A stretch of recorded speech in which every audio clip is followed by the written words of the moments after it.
Hello student, welcome to our YouTube channel club study. तो आज के इस वीडियो में हम बात करेंगे एनसीईआरटी क्लास 9 कृतिका के पार्ट 4 जिसका शीर्षक है माटी वाली, जिसे लिखा है विद्यासागर नौटियाल जी ने। तो विद्यासागर नौटियाल का जन्म सन 1933 ईस्वी में माली देवल गांव टिहरी गढ़वाल उत्तरांचल में हुआ और इन्होंने अपनी उच्च शिक्षा वाराणसी से प्राप्त की। तो उत्तरांचल जो कि आज का उत्तराखंड है उसे कहा गया है। उत्तराखंड जैसा कि आप जानते होंगे जिसे पहाड़ का राज्य कहा गया है। तो पहाड़ी क्षेत्र में रहने के कारण लेखक पहाड़ी जीवन के बारे में विशेषकर लिखा करते थे। वहाँ पे उनका जीवन कैसा है, वे अपना जीवन कैसे बसर करते हैं और क्या समस्याएं उन्हें उठानी पड़ती है। और उनकी कुछ प्रमुख कृतियों के बारे में जानते हैं। तो उनकी कुछ प्रमुख कृतियां इस प्रकार है: टिहरी की कहानियां, सुच्ची डोर ये कहानी संग्रह उनके थे, और उलझे रिश्ते, बीम अकेली, सूरज सबका है, उत्तर बायां है, झुंड से बिछड़ूं ये इनके उपन्यास संग्रह थे, और मोहन गाता जाएगा ये इनकी आत्मकथा है। तो चलिए अब पाठ को पढ़ना शुरू करते हैं। तो जैसा पाठ का शीर्षक लिखा गया है माटी वाली, तो यह कहानी एक बूढ़ी औरत की है जो कि माटी बेच के अपना भरण पोषण किया करती है। और इस पाठ के माध्यम से लेखक जो विस्थापन की समस्या है और उसके बाद कैसे गरीब और श्रमिक वर्ग उससे जूझते हैं, उन्हें क्या क्या समस्याएं उठानी पड़ती है, उसके बारे में बताया गया है। तो विस्थापन कहने का अर्थ है जब कोई सरकार किसी बांध का निर्माण करती है या कोई सड़क बनाती है या ट्रेन के लिए पटरी बिछाती है, तो उस जगह पे बहुत सारे जो गरीब लोग रहते हैं उन्हें वहां से हटना पड़ता है, दूसरी जगह जाके घर बनाना पड़ता है। तो इससे जो वो गरीब लोग हैं, क्योंकि उनके पास कोई साधन नहीं रहता है, पैसे की कमी रहती है, तो उन्हें क्या क्या समस्याएं उठानी पड़ती है, इसके बारे में हम लोगों को बताया है, जागरूक किया है। तो चलिए अब पाठ को पढ़ना शुरू करते हैं।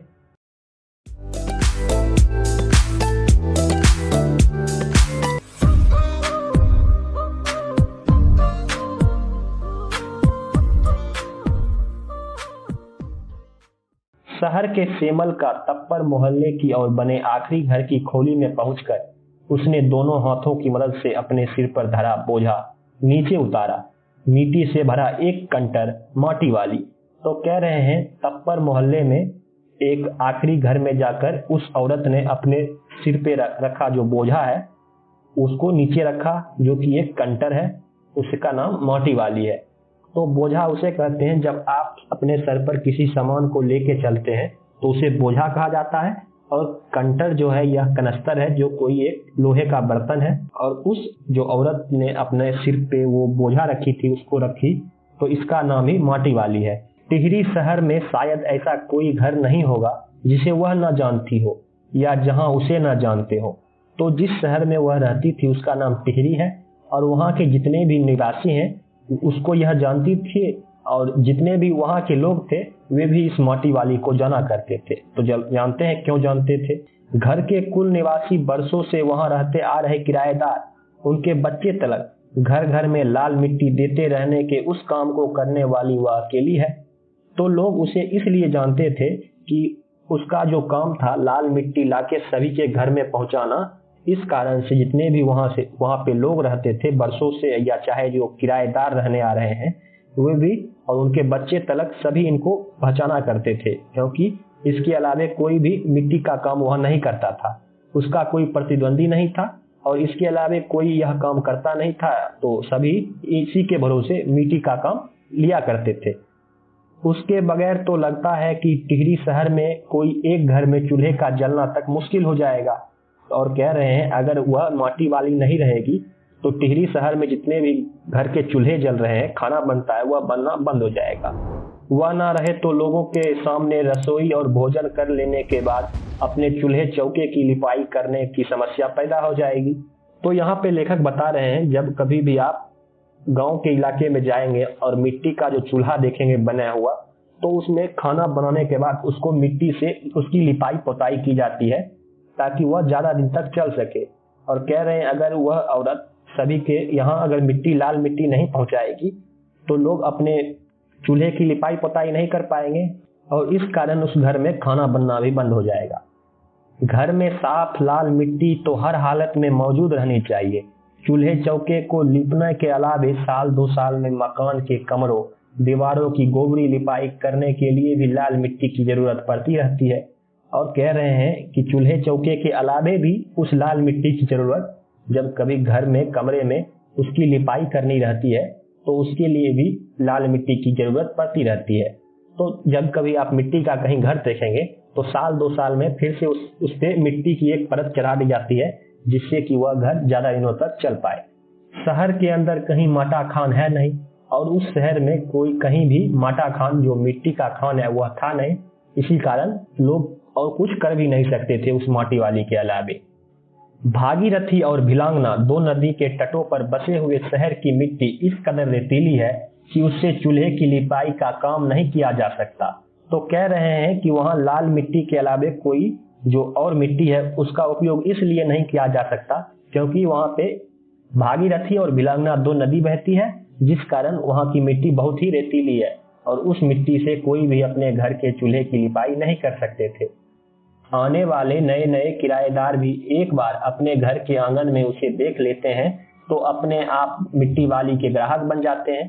तो जैसे ही कोई किराएदार वहां आता है और एक बार अगर उससे मिट्टी ले लेते हैं वे तो वे भी उनके ग्राहक बन जाते हैं क्योंकि उसके अलावा कोई और ऑप्शन ही लोगों के पास नहीं था। घर घर जाकर माटी बेचने वाली नाटे कद की एक हरिजन बुढ़िया माटी वाली, तो घर घर जाकर वह माटी बेचा करती थी जो कि एक नाटे छोटे कद की एक महिला है और उसका नाम है माटी वाली जो कि एक छोटी जाति की औरत है। शहरवासी सिर्फ माटी वाली को नहीं उसके कंटर को भी अच्छी तरह पहचानते हैं। तो शहर के जितने भी निवासी हैं लोग हैं वे सिर्फ माटी वाली को ही नहीं उसके जो कंटर है उसका जो वह कनस्तर रखती थी बर्तन रखती थी अपने सर पर उसको भी लोग अच्छी तरह से पहचानते थे। रद्दी कपड़े को मोड़कर बनाए गए एक गोल डिल्ले के ऊपर लाल चिकनी मिट्टी से छुलबुल भरा कनस्तर टिका रहता है। तो उसके सिर पे हर समय एक रद्दी कपड़े से बना हुआ एक कहिए तो मुराठा आप जैसा समझ सकते हैं सिर पर बोझा रखने के लिए उससे पहले कपड़ा रख लिया जाता है कि सिर पे ज्यादा उसका जोर ना पड़े, दर्द आपका सिर नहीं करने लगे, वह जो कनस्तर है वो चुभने ना लगे। इसके लिए वह अपने सिर पर एक डिल्ला रखा करती थी कपड़े को मोड़कर और उसके ऊपर वह पूरी तरह से कनस्तर में भरा हुआ मिट्टी रखती थी और उसी के साथ उसको लोग पहचान जाया करते थे कि यह मिट्टी वाली ही है। उसके ऊपर कभी किसी ने ढक्कन लगा हुआ नहीं देखा। अपने कंटर को इस्तेमाल में लाने से पहले वह उसके ऊपरी ढक्कन को काटकर निकाल फेंकती है। तो लोग जो उसे देखते थे तो उस कंटर का जो ढक्कन है वह कभी किसी ने उस पे लगा हुआ नहीं देखा। और कहते हैं लेखक कि शायद ऐसा हो सकता है कि उस कनस्तर के ढक्कन को उसने खोल के जान के फेंक दी थी जिस कारण उसमें ज्यादा मिट्टी भरी जा सके। ढक्कन के न रहने पर कंटर के अंदर मिट्टी भरने और फिर उसे खाली करने में आसानी रहती है। तो ऐसा ही वे कह रहे हैं कि अगर ढक्कन ना रहेगा तो मिट्टी भरने में भी और उसे निकालने में ज्यादा आसानी उसे होती थी। इस कारण से वह उस पर ढक्कन कभी नहीं लगाती थी। उसके कंटर को जमीन पर रखते रखते सामने के घर से 9-10 साल की एक छोटी लड़की कामिनी दौड़ती हुई वहां पहुंची और उसके सामने खड़ी हो गई।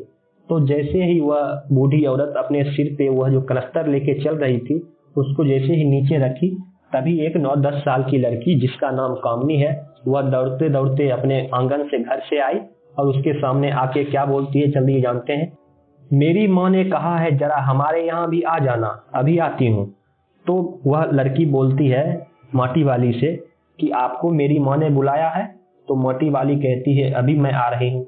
घर की मालकिन ने माटी वाली को अपने कंटर की माटी कच्चे आंगन के एक कोने में उड़ेल देने को कहा। तो माटी वाली से उस घर की मालकिन ने कहा कि ये जो मिट्टी लाई हो इसको मेरे घर के आंगन में जाके तुम रख दो। तो वह मिट्टी वाली उस मिट्टी को उसके आंगन में रख दी। उड़ेलना मतलब रख देना। तू बहुत भाग्यवान है, चाय के टाइम पर आई है हमारे घर, भाग्यवान आए खाते वक्त। तो मकान की जो मालकिन है वह कहती है कि तुम बहुत ही भाग्यशाली हो जो चाय बनाने के टाइम पर आई हो, इस कारण से तुम्हें चाय भी पीने के लिए मिल जाएगा। और कहती है भाग्यवान आए खाते वक्त, जो भाग्य जिनका होता है वह खाते वक्त ही हमारे यहाँ आ गई। वह अपने रसोई में गई और 2 रोटी लेते आई। रोटी उसे सौंप कर वह फिर से अपने रसोई में घुस गई। तो जो वह मकान की मालकिन थी वह 2 रोटी माटी वाली के लिए लेके आई, उसे सौंप कर वह फिर से अपने रसोई में चली गई। माटी वाली के पास अपने अच्छे या बुरे भाग्य के बारे में ज्यादा सोचने का वक्त नहीं था। तो जो गरीब लोग होते हैं उन्हें यह ज्यादा सोचने का समय नहीं मिलता है कि हमारा भाग्य सचमुच में अच्छा है या बुरा, क्योंकि जितने भी गरीब लोग हैं उनका भाग्य हर समय कष्ट में दुख समय वह दुखी ही रहते हैं। तो इसीलिए माटी वाली भी यह ज्यादा सोच नहीं पाई कि दरअसल मेरा भाग्य अच्छा है जो खाने के समय पर आई या मेरा भाग्य बुरा है, तो इस पर वो ज्यादा सोची नहीं। घर की मालकिन के अंदर जाते ही माटी वाली ने इधर उधर तेज निगाहें दौड़ाई। हाँ, इस वक्त वह अकेली थी, उसे कोई देख नहीं रहा था। तो जैसे ही घर की मालकिन अंदर जाती है तो माटी वाली ने अपनी आंखों से इधर उधर देखा कि कोई मुझे देख तो नहीं रहा, और इस समय वह अकेली थी, उसे कोई देख नहीं रहा था। उसने फौरन अपने सिर पर धरे डिल्ले के कपड़े के मोड़ों को हड़बड़ी में एक झटके में खोला और उसे सीधा कर दिया। फिर इकहरा खुल जाने के बाद वह एक पुरानी चादर के एक फटे हुए कपड़े के रूप में प्रकट हुआ। तो जब उसने देखा कि मकान की मालकिन हमें नहीं देख रही है, तो फौरन जो उसका वह डिल्ला था जिसको वह अपने सर पे कपड़े को बांध कर रखी थी, उसने उसे झटपट उसे खोला, और खोलने के बाद वह एक फटी हुई चादर के रूप में प्रकट हुआ। और उसके बाद देखते हैं वह क्या करती है, क्योंकि उसे अभी कोई देख भी नहीं रहा था। मालकिन के बाहर आंगन में निकलने से पहले उसने चुपके से अपने हाथ में थामी 2 रोटी में से एक रोटी को मोड़कर और उससे कपड़े में लपेट कर गांठ बांध दी। साथ ही अपना मुंह यूं ही चलाकर खाने का दिखावा करने लगी। घर की मालकिन पीतल के एक गिलास में चाय लेकर लौटी। उसने वह गिलास बुढ़िया के पास जमीन पर रख दिया। तो इसके बाद जब वह मालकिन आई, उससे पहले ही उसने उस जो चादर था उसमें एक रोटी को लपेट कर रख ली और एक रोटी को हाथ में रख ली और दिखावा करने लगी कि वह जिसको मालकिन ने 2 रोटी दी थी तो वह 1 रोटी खा चुकी है, इसका वह दिखावा करने लगी। और तभी जो वह मालकिन थी वह आई और उसके सामने पीतल के गिलास में 1 कप चाय लेके उसके सामने जमीन पे रख दी। ले, सादा बासी सा कुछ है नहीं, अभी इसी चाय के साथ निकल जा। और कहते हैं कि हमारे घर में अभी कोई साग वाग बना हुआ है नहीं, इसीलिए इस चाय के साथ ही रोटी को खा ले, निकल जा मतलब खा ले। माटी वाली खुले कपड़े के एक छोर को पूरी गोलाई में पकड़कर पीतल का वह गर्म गिलास हाथ में उठा लिया और उसके बाद माटी वाली ने उसी कपड़े से उस गिलास को पकड़ के अपने हाथों में उठाया। अपने होठों को गिलास के किनारों से छुआने से पहले शुरू में उसने उसके अंदर रखी गर्म चाय को ठंडा करने के लिए सूसू करके उस पर लंबी लंबी फूंके मारी। तो चाय पीने से पहले उसने चाय को ठंडा किया अपने मुंह से, तब रोटी के टुकड़ों को चबाते हुए धीरे धीरे चाय सुरकने लगी और इसके बाद वह उस चाय को वह पूरी तरह से पी गई। तो चाय पीने के बाद वह बूढ़ी औरत बोलती है, चाय तो बहुत अच्छा साग हो जाती है ठकुराइन जी। तो इसके बाद वह बहुत ही एक महत्वपूर्ण बात बोलती है कि जो यह चाय है यह आपने हमें दिया, यह तो साग से भी बढ़कर है, यह तो अपने आप में ही एक साग है। तब मालकिन बोलती है, भूख तो अपने आप में एक साग होती है बुढ़िया, भूख मीठी की भोजन मीठा। तब मालकिन भी एक अच्छी बात बोलती है कि दरअसल जो है साग या चाय कोई अच्छी चीज नहीं है, दरअसल भूख ही मीठी होती है। अगर आपको भूख लगा रहेगा तो आपके सामने अगर नमक रोटी भी रहेगा तो वो भी आपको अच्छी ही मीठी ही लगेगी। तब माटी वाली कहती है, तुमने अभी तक पीतल के गिलास संभाल कर रखे हैं, पूरे बाजार में और किसी घर में अब नहीं मिल सकते यह गिलास। तो उसके बाद वह मालकिन से बोलती है कि अब तक आपने यह पीतल के गिलास को अभी तक संभाल कर रखा है, अगर मैं ढूंढने जाऊं इस गिलास को किसी घर में या किसी बाजार में तो मुझे यह देखने को अब नहीं मिलने वाले। तब मालकिन बोलती है, इनके खरीदार कई बार हमारे घर के चक्कर काट कर लौट गए, पुरखों की गढ़ी कमाई से हासिल की गई चीजों को हराम के भाव बेचने को मेरा दिल गवाही नहीं देता।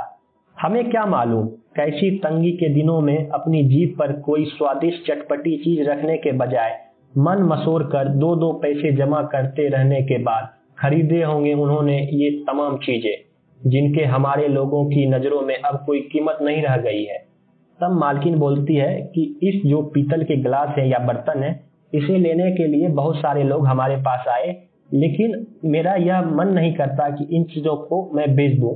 और कहती है जो हमारे पूर्वज हैं, हमारे जो पुराने लोग हैं, वे कैसे तंगी के दिनों में इसे खरीदे होंगे, जब सब लोग अच्छे अच्छे खाने खा रहे होंगे तो यह पैसे बचा बचा कर इन बर्तनों को खरीदे होंगे।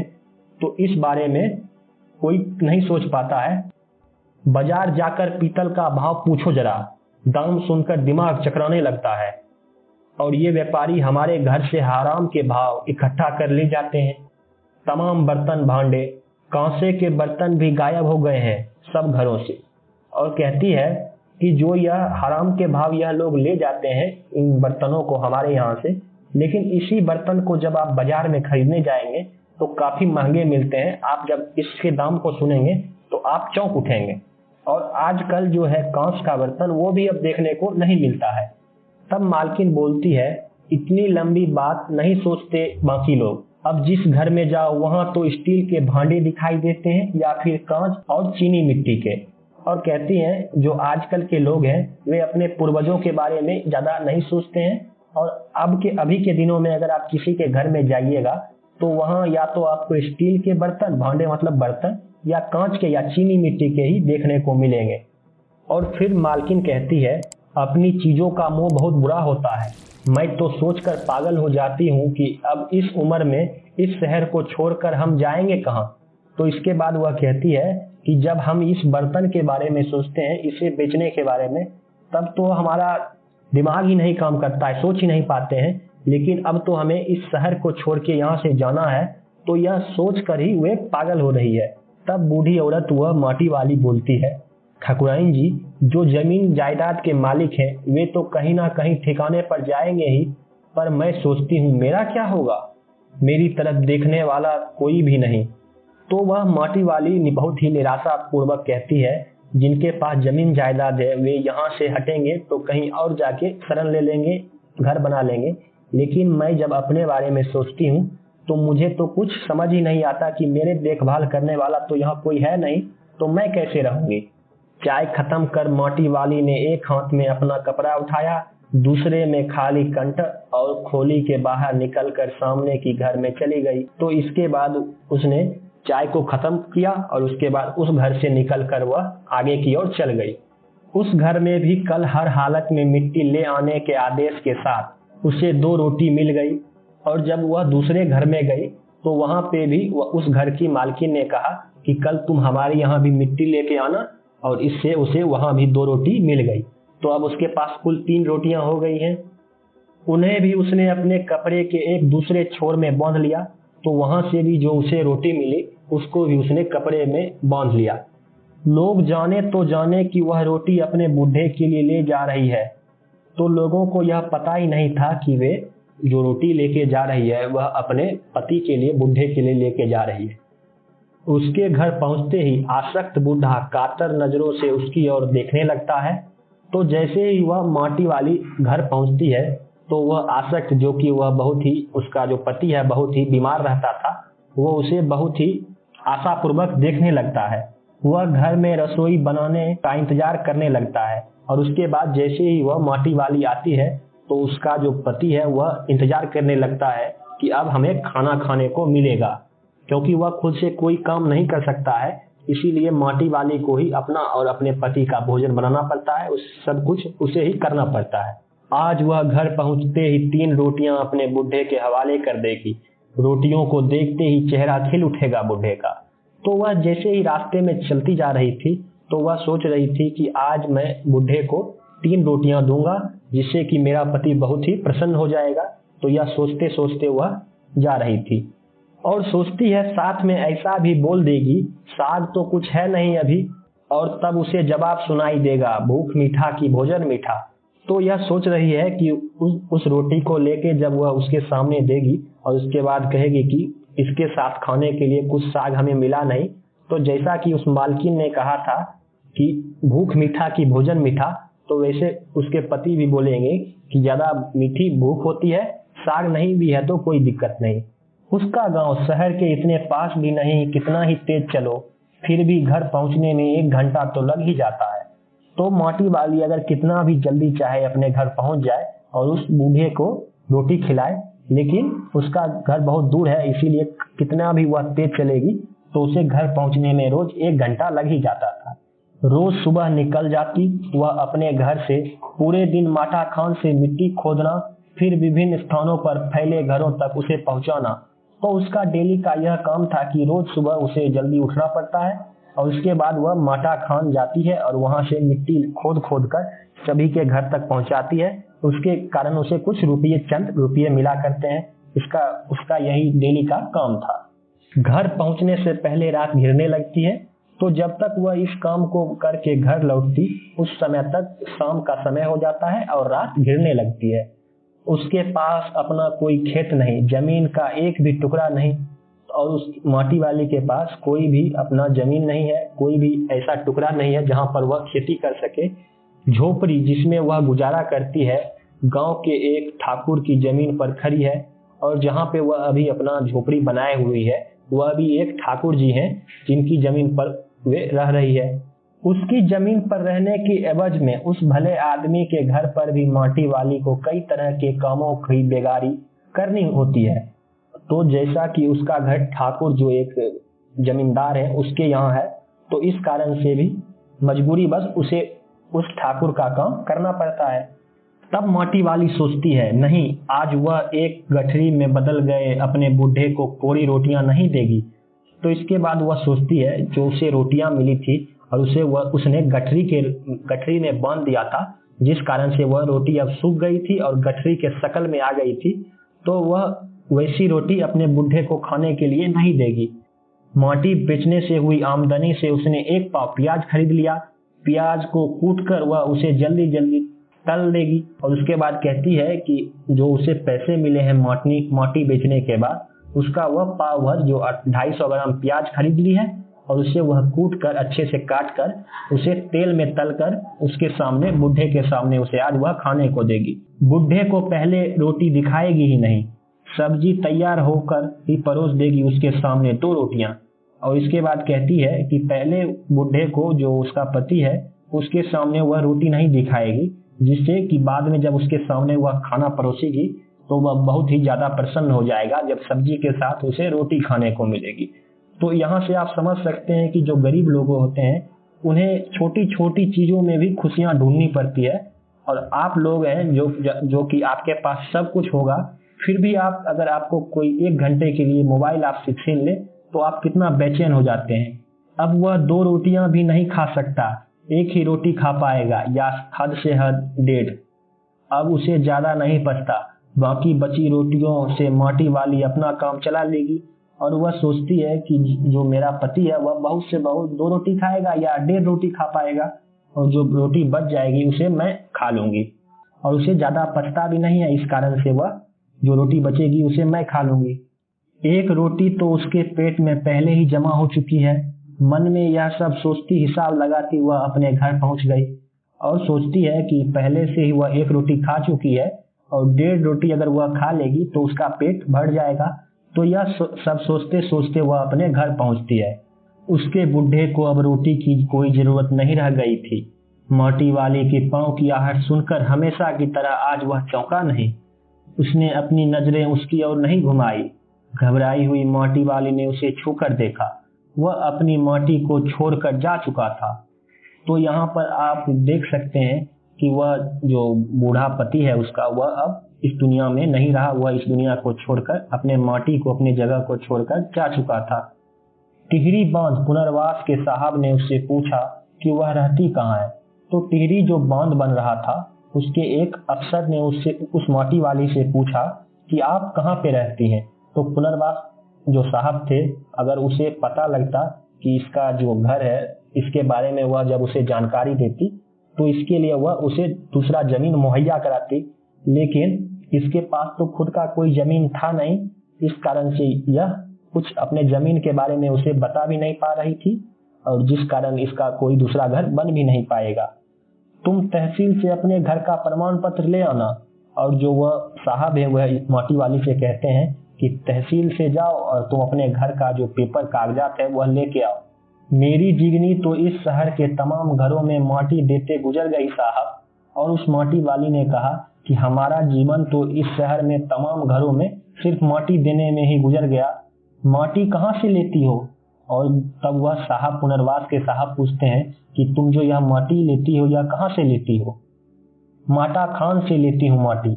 और तब माटी वाली कहती है जो यह माटा खान है इसी से मैं माटी लाया करती हूँ। वह माटा खान चढ़ी है तेरे नाम। अगर है तो तेरे नाम लिख देता हूँ। तब वह साहब बोलते हैं कि वह जहाँ से तुम माटा खान से मिट्टी लेती हो वह तुम्हारे नाम पर चढ़ी हुई है क्या? अगर है तो बताओ तो मैं वह तुम्हें दे देती हूँ। माटा खान तो मेरी रोजी है साहब। तब वह बूढ़ी औरत बोलती है कि जो यह माटा खान है इसी से मेरा गुजारा चलता है, जो भी पैसा आता है इसी से आता है, इसी से मैं माटी बेच के पैसा कुछ इकट्ठा करती हूँ। बुढ़िया हमें जमीन का कागज चाहिए, रोजी का नहीं। तब वह अफसर बोलते हैं कि हमें तुम कैसे जीती हो इसका कागज नहीं चाहिए, हमें जमीन का कागज चाहिए। अगर तुम हमें जमीन का कागज दोगी तो इसके बदले हम कहीं और तुम्हें जमीन दे देंगे। तब बूढ़ी औरत बोलती है, बांध बनने के बाद मैं क्या खाऊंगी साहब? तो उससे वह सवाल करती है साहब से कि अगर यह बांध बन जाएगा तो हमें तो यहाँ से जाना पड़ेगा और यह माटी का काम भी मैं नहीं कर पाऊंगी, तो इसके बाद मैं खाऊंगी क्या साहब? इस बात का फैसला तो हम नहीं कर सकते, वह बात तो तुझे खुद ही तय करनी पड़ेगी। तब वह साहब बोलते हैं, तो इस बात का जो तुम फैसला कह रही हो इस बारे में हम कुछ भी नहीं कर सकते हैं, इसे तो तुम्हें खुद सोचना पड़ेगा। टिहरी बांध की 2 सुरंगों को बंद कर दिया गया है। शहर में पानी भरने लगा है। शहर में आपाधापी मची है। शहर निवासी अपने घरों को छोड़कर वहां से भागने लगे हैं। पानी भर जाने से सबसे पहले पुल शमशान घाट डूब गए हैं।